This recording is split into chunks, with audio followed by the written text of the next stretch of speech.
In today's lesson, we're going to solve a quadratic using square roots. In order to get this process started, we need to quickly remember and refresh our minds on the order of operations when solving for x.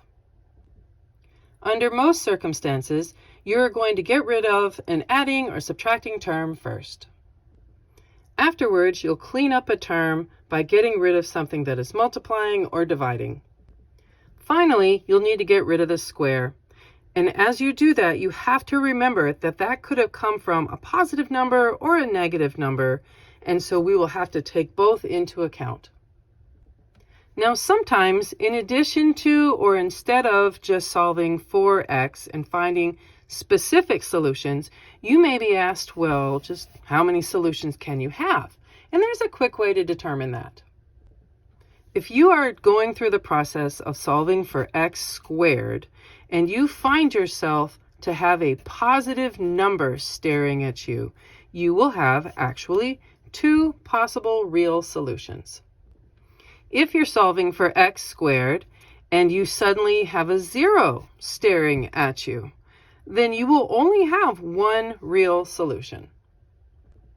And finally, if you are solving for x squared and you realize, oh my, that is a negative number staring at you, you will have no real possible solutions. Here in example 1, we are given t squared equals 49, and we need to solve for t. Just like solving for any variable, in order to get rid of something that is with it, you do the opposite. So the opposite of a square is a square root. And we remember what you do to one side of the equation, you must do to the other side of the equation also.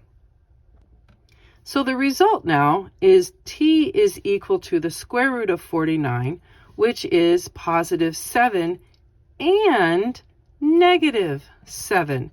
Because it could have been a positive and a positive multiplied together, or it could have been a negative and a negative multiplied together. And you have to acknowledge both of these.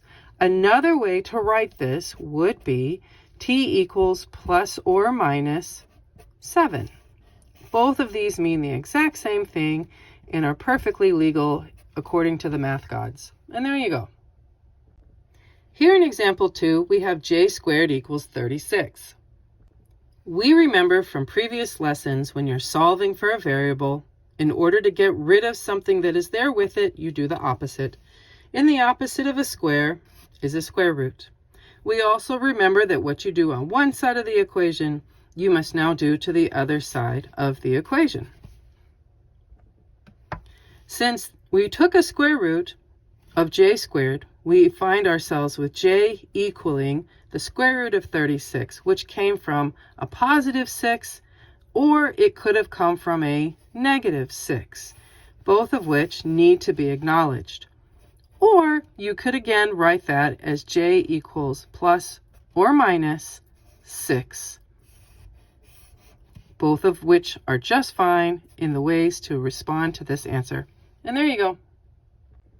Here in example 3, we need to solve for t, having been given t squared minus 70 equals negative 21. Let's walk through this process carefully and slowly, as we haven't done all of these different types of solving methods before. So, standard protocol, when you're solving for a variable, draw a line down the middle, makes it easier to see what's happening on the left side of your equation versus the right side of your equation. And as I hope you remember from early on in your algebra skills, we need to get rid of something that is adding or subtracting first, and that would be our 70 in this particular problem.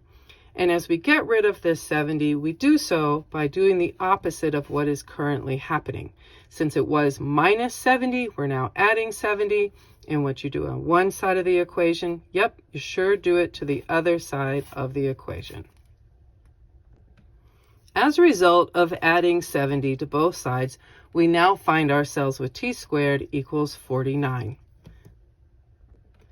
Since we're going to have to get rid of this squared, I'm going to rewrite this line of information so that you can see really clearly what's happening. So to get rid of this square, you square root. And what you do on one side of the equation, yep, you do it again on the other side of the equation. And it is at this point we could say, this behavior of crossing things out sounds very familiar and probably comforting as to something you've gotten quite skilled at doing. So our final answer comes to t equaling the square root of 49, which could have been from a positive 7 or from a negative 7, which we can also write as t equals plus or minus 7. And there you go. Here in example 4, we're going to solve for f, having been given f squared plus 44 equals 80. To get this problem started, we're going to get rid of the term that is adding to our variable, the plus 44. And again, as always, to get rid of a term, we have to do the opposite of what's currently happening. It is adding, so we're going to subtract it. And what you do on one side of your equation, you then have to do on the other. As a result, f squared is equal to 36. And it is at this point we say, oh yes, we're getting good at taking care of a square by square rooting both sides of the equation, because the opposite of a square is a square root. We can cancel them out, and as a result come away with f equals both the positive and negative versions of 6, which you can also write as f equals plus or minus 6. And there you go. In our fifth and final example, we are actually asked how many real solutions does this problem have when I solve for m. So I don't actually need that solution, I just need to know how many of them could exist. From the introduction of this lesson, we saw that if you're solving for x squared and you find yourself with a negative number, you will have no real solutions. If you are solving for x squared and you find yourself with 0, it turns out you have one real solution. But if you're solving for x squared and you find yourself with a positive number, then you will have two real solutions. So let's find out what happens here.